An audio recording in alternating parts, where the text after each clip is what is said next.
Howdy guys, I'm Jason Lewis, and yes, you see before you something unique to the AutoEdits YouTube channel, but I thought I would share the adventure of what it's like and the joys of wrenching on an older motorcycle. Now this is a 2006 Suzuki DRZ400S.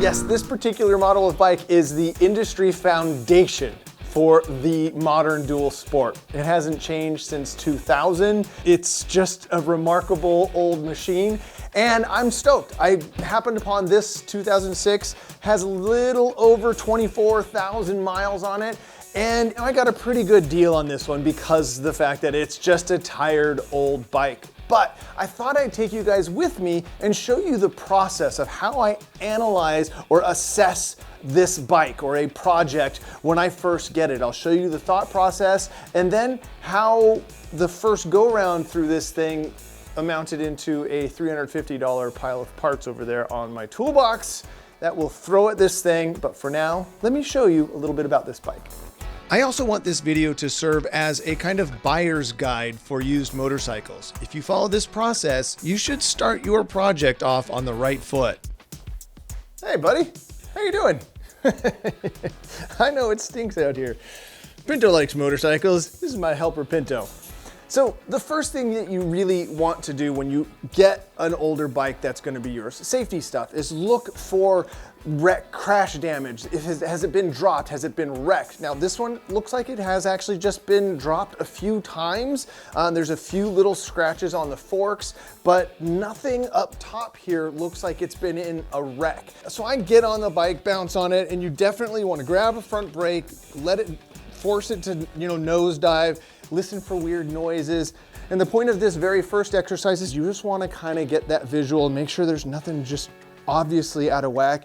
And what I love about this bike in particular is that even though it's kind of high miles for this style of bike, it is honest. It looks very straight. The thing has just been ridden around town, a little bit off-road. The few times it looks like it's been down fairly gently. So I dig that. So next up, you check the controls. The clutch is really difficult. It's dry. I don't think these bikes to begin with had a very gentle or easy clutch. And this lever, it has aftermarket lever.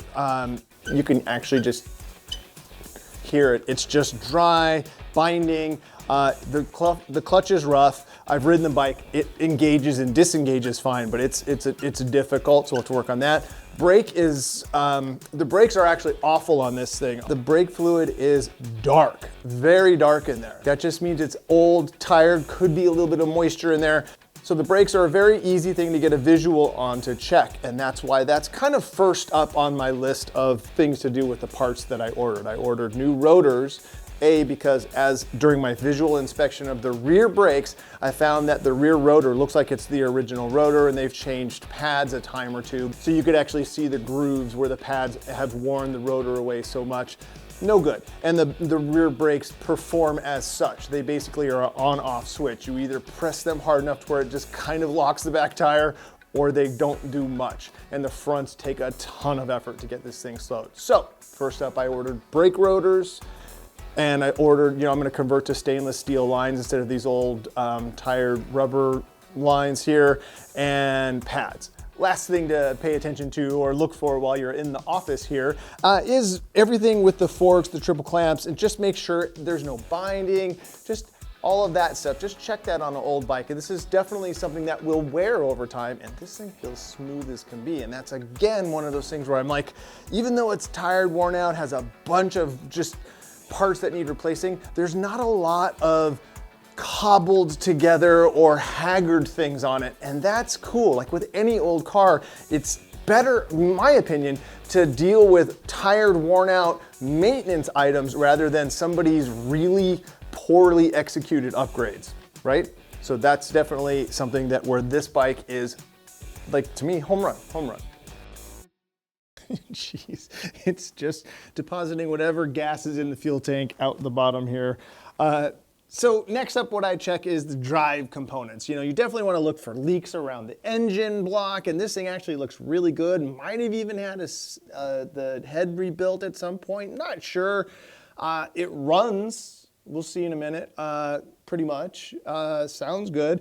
But then next up is sprockets, chain, things like that. So once you're down here, you look for the teeth on the sprockets to be pretty much, these are in really good shape. You don't want to see like little snarly, snaggletooth looking things over here. And both the front and rear sprockets look like they're in pretty darn good shape. Lucked out on that one. Chain looks to be in good shape. And then I'll go through the spokes, and you just kind of take a wrench or a screwdriver and just tap all the spokes and listen for anything, check for loose things, you know, things like that, because you're going to be riding this thing. And I'll do that front and rear. This thing actually is in pretty good shape in that respect too. Also down here is the air box, and this has this handy little fast relief thing, and the air filter in here, when I got it, was pretty gummed up, and so I just blew it out. I ordered another one, just peace of mind, but otherwise it looks okay in here. I do know that there's a wire short in this thing, because every once in a while when I put pressure on the seat just right, it just cuts out. So if it's running, it just goes boop, and it's done. So, and same thing when you try to start it. So there's some sort of pinch or wiring thing in here, but boy, that doesn't scare me one bit at all. To me, I like to focus on the mechanical stuff, make sure the foundation stuff is strong, wiring, and all of this ancillary stuff is easy to deal with. So get in the air box, make sure everything's okay in there, and I can actually just see up inside there. This thing has that 3x3 modification where you cut a hole in the top of the air box, and there's 2 holes cut in there. There's been a bit of a custom modification up in there, which is kind of funny, but I love it. It's all just revealing its personality to me. There is a little battery tender installed on there, which is very nice. Appreciate that. That is a cool feature. Now on the handlebars, you want to make sure that I just went through and just made sure all these bolts were tight in here. You want to make sure that the throttle, as I checked and found that the cable was frayed down there, you still want to just make sure that the throttle operates correctly and that doesn't bind up. So that's a good thing there. Handlebars are kind of in the right place. And again, this has an upgrade with these Renthal bars. I actually really like these slight rise bars here. But while you're up here, something that gets overlooked all the time on dirt bike forks is the air bleed at the top of both fork tubes here. You want that to equalize to atmospheric pressure, and sometimes that'll build up pressure and it'll change the way your fork feels. So let me show you how to release the pressure on that. You have to get your bike up off the ground so that your forks are fully extended and there's no weight on the front of the bike, and then you equalize that pressure by just pulling that screw out. Check this out. I hope you heard that. There was quite a bit of air that came out. It released quite a bit of air. So I'll release the other side, and that's it. There you go. So here's my physical to-do list on this thing, and it's unfortunate how fast the parts add up, but motorcycles are one of those things where, especially an old dirt bike, I want to encourage you guys to tackle something like that or do something the relatively affordable way to get into mechanical learning and tinkering. It's very rewarding. They've written books about motorcycle maintenance. So I did the brake pads, rotors, lines. I got a clutch cable because that's so dry. I'm just go ahead and replace that. And I got the throttle cable because the throttle cable on this thing is actually frayed. Got a seat cover to cover up that slippery. I don't mind the tear in that seat. It's just that it's actually really slippery at this point. That vinyl is just old and crusty and torn, so I got a little grippy one. I'll do a video on the install of that. Oh, we'll do an oil change so you can see an oil filter. And then I got a cheapy carb kit for this thing. So I'm, gonna give that a go before doing any of those other mods of replacing carb or whatever.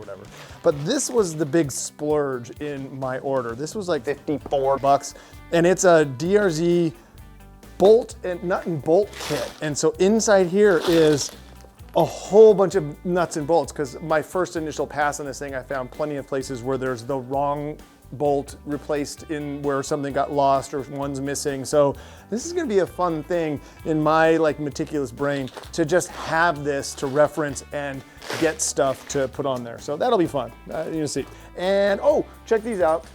My brother-in-law hooked me up with some hand-me-down hand guards because I'm absolutely positive I will dump this thing in the dirt a time or two, and these will come in handy. Yes, I know they don't match, but they're for free, so they're going on. Last up on the used bike checklist, before riding of course, is the cold start. Now to check the cold start, the Tattletale is an ice cold exhaust pipe here. And you know, when you show up to a dude's house and that's warm, and he's like, oh no, it barely ran. You know, your spidey senses should be going off. Now, this bike, because I got it at a special deal from an extended family member, doesn't matter. It's gonna fight me. I just know it, and I just know the carb is just messed up. The fact that it pukes fuel everywhere you leave it, obviously there's problems. So I accepted that, but let's try to start it really here. Cold start, and this would be a good indication that if you're buying this bike, that you're in for at least a carb rebuild at the very, very minimum. And we'll just see no throttle. We'll see what it does. Oh, that's its other trick. So here you go. We'll tickle its naughty bits.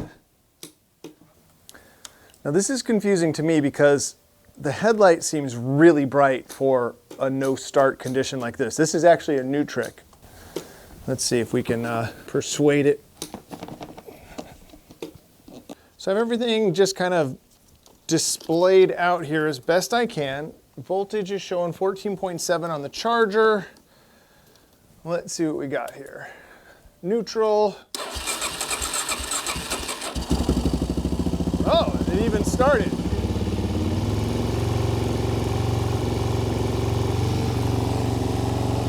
Is that normal?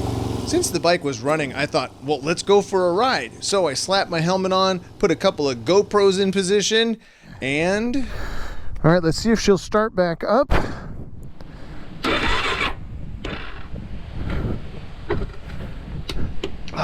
Well, the universe has spoken and does not want us to go for a ride on this thing today. The starter's gone. I checked all the voltage, checked all the continuity, you know, all the consistency through the wires. It's not that wiring thing that I thought. Starter's just bad. 25,000 miles, 24,000 miles. It's just gonna happen on this era of bike. Part of the fun. So that changes plans. Instead of riding, we're gonna wash this thing and get it in. And this weekend, we'll just tear it all down and start the refresh.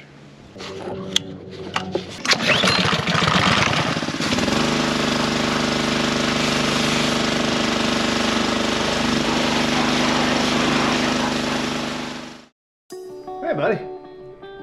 How are you doing? Yeah. Thanks for coming out for a visit. Yeah. Thanks for hanging out. Yeah. Good girl. All right.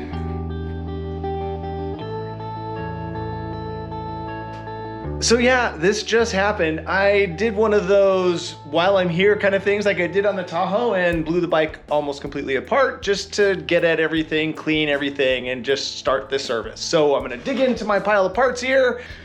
So here's the starter. Got that out right away. It wasn't that hard to get out, but here, let me show you what I found in here. Careful when you take that apart. It's these brushes right here inside here that caused the problem. This one is worn out, and the intermittent starting was when this one, you would knock it enough to this for this to make contact here, and now it just won't. So I ordered a couple of brushes. Well, actually this whole piece right here, I'm just gonna replace that, and then we'll just attack the bike.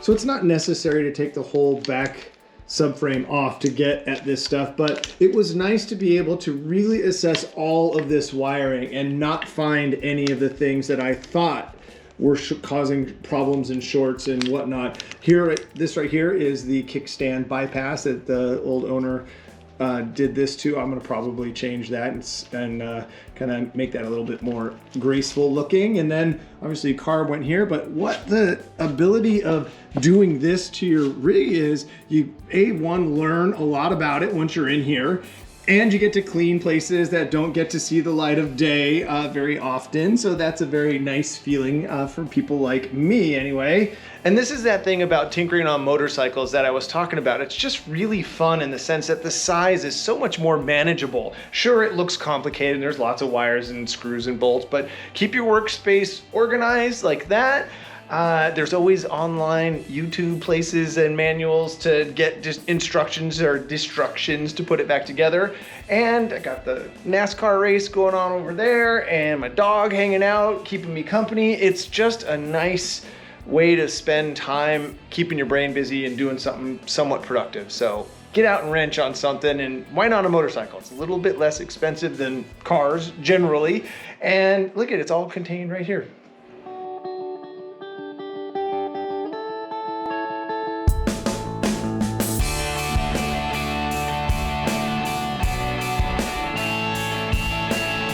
So I jumped ahead and just worked this weekend on my own, me and Pinto in the garage here, and just slapped it all together, all the parts we had. Now, I'm in a unique position here. I thought, wait a second, I ordered an absolute crap ton of parts off of Amazon and threw them at this thing, and I thought I'm in a spot where I can share with you the hits and misses just of this first round on this money pit of a bike I got here.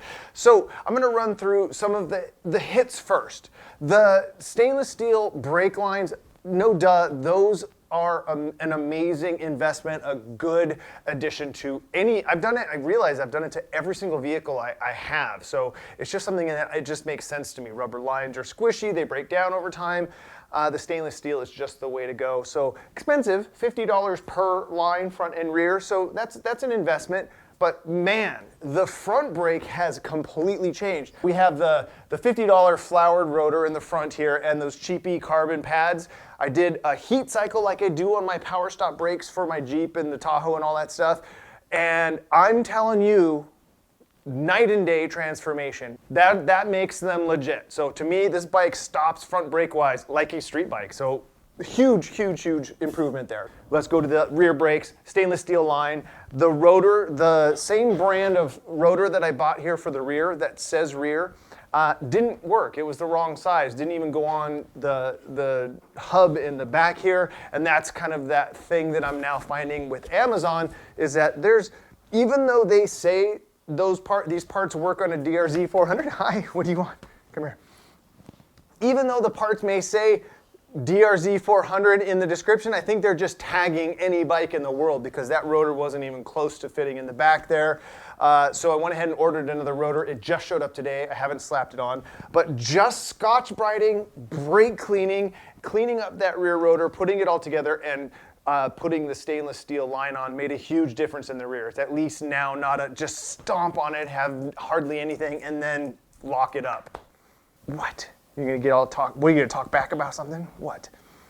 So, and then the brake fluid flush, no brainer, that made a huge difference. Just, you can see in both reservoirs now, there's clear fluid in the sight glass on both the front up here. As you wiggle it, you can see the actual clear fluid in the bubble, and bleeding brakes on a motorcycle like this is not hard, so I'm not going to do videos on all of that stuff. There's tons of that content. So I thought this is a fun moment in time to be able to run through this first huge throw of parts at this thing at it and show the hits and misses. So speaking of misses, these are two of the biggest disappointments in the first go-round so far.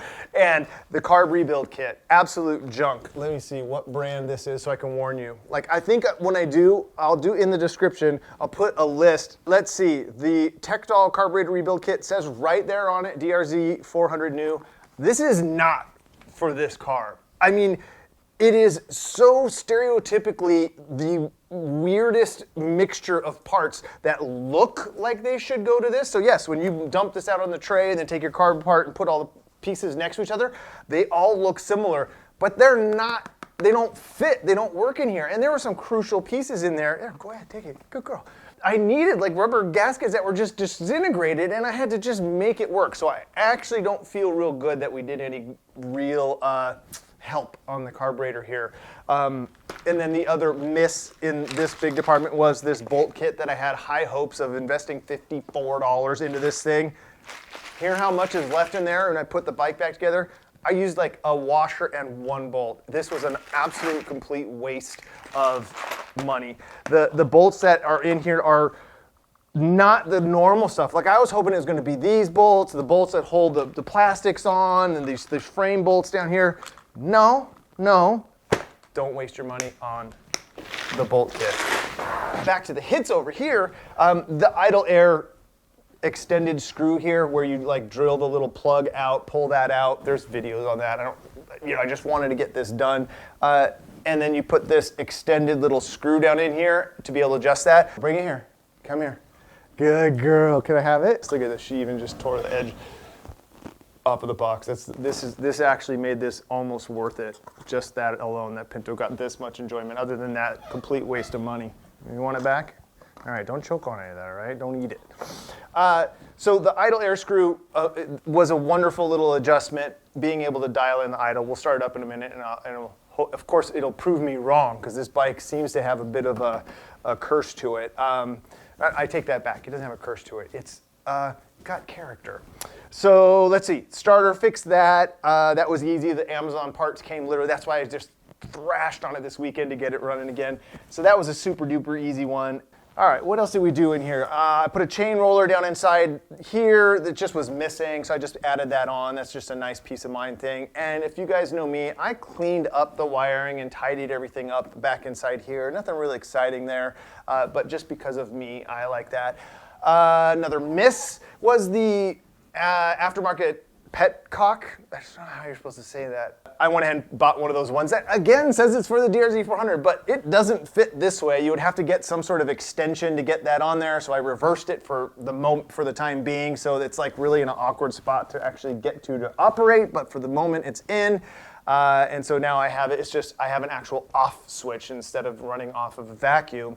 And then obviously I'm learning. There's a steep learning curve on this. If I just leave this on, this carb will literally just start draining the fuel out onto the ground. And when I did the oil change on this thing, I went ahead and bought one of those like $15 clear lens on the oil filter covers, and I don't know, it looks fine to me. It was so cheap, and I was in like this like zone on Amazon just clicking, yeah, sure, great, okay, that's cheap. And then that's the shock, is once you start adding up all of those $15, $20, $25, $50 for this thing, you end up with a $500 investment. So that's why I'm going to call this thing the money pit at the moment, even though I have vehicles where I've sunk way more. For some reason, this one feels weirder to sink that into, that money into. Replacing the throttle cables went pretty easy, and I'm really glad I did that one. And replacing the clutch cable made a huge difference. And I tweaked the housing here on the pivot and put a little lube in there. The clutch and brake levers are actually pretty cool. I kind of scored on that one. So there you go, that's the quick rundown of this first wave, this first attack on this thing. And now it's time to do a cold start. And this is like the throwback to the earlier part of the video when you're testing a used bike. Put your hand on the exhaust pipe. It should be cold, cold, cold, cold. So this has not been started, it is cold. So what we'll do is on the choke, there's two detents here. So we're just gonna go ahead and put it on the first detent out.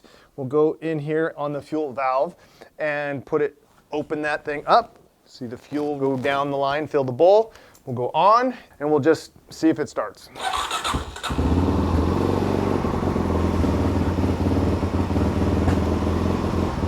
And it sounds pretty happy. I mean, it's pretty good feeling. So that's still I'll just let it kind of warm up for a minute with one bit of choke out. So now it's been running for a few seconds. Let's turn the choke off.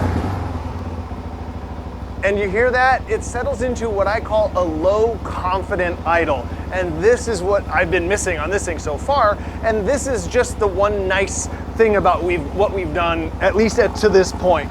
So it's a low idle. It doesn't feel like I don't have this imminent feeling that it's about to stall and I have to grab the throttle. It's just very happy here.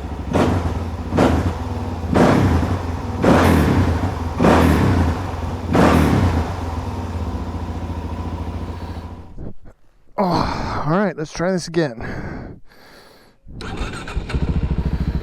Starts. It's a big improvement over last time.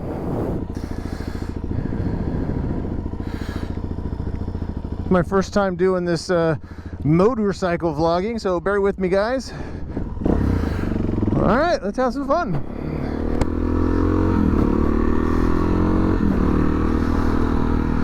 So immediately I have to say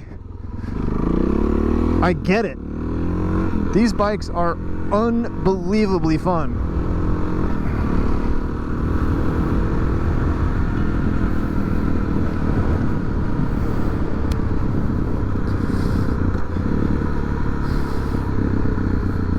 So here's a good example, that front brake. I'm just using the front brake right now, and man, it's good.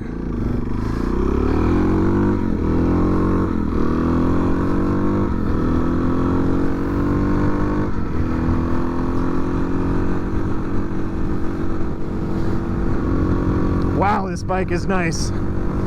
So this is exactly why I feel this bike is worth this effort.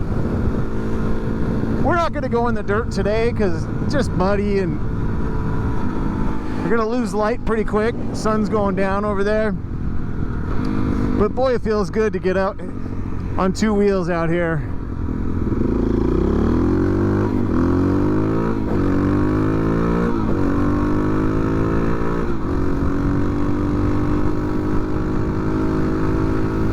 Wow, it's feeling pretty darn good. I don't think that the speedo is right. 75 through here, that seems like it's a little fast. Feels so stable. Love it. Should probably put some gas in it. It's nice to have both brakes working good, and I haven't even put the good rear brakes on yet. Wow, what a joy. I am absolutely loving this thing.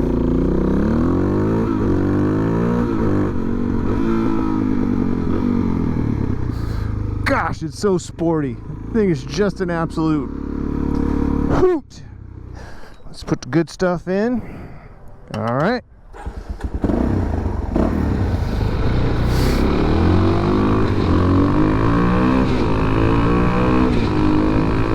Wow, it's just running so darn good. I'm impressed. It's a step in the right direction. Loving it.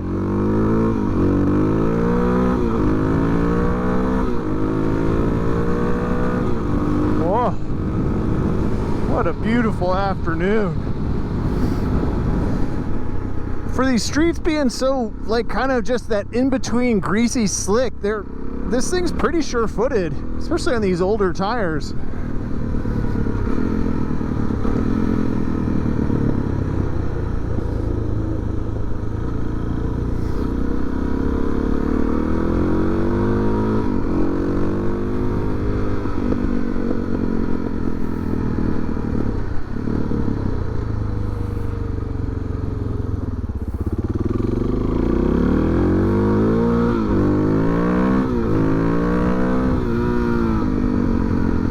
She rips.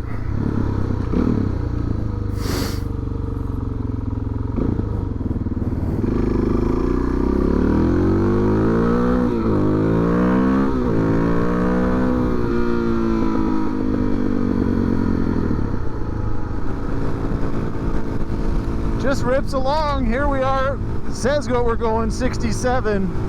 I don't know if I believe that, but it feels good. It's starting to rain again. But let's get home. I'd say this was a huge success. Ha! What a great little bike. Yes, you are. Good bike.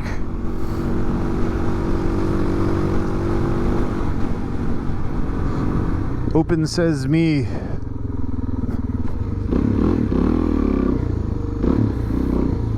Hey, who parked that Jeep in my motorcycle parking spot?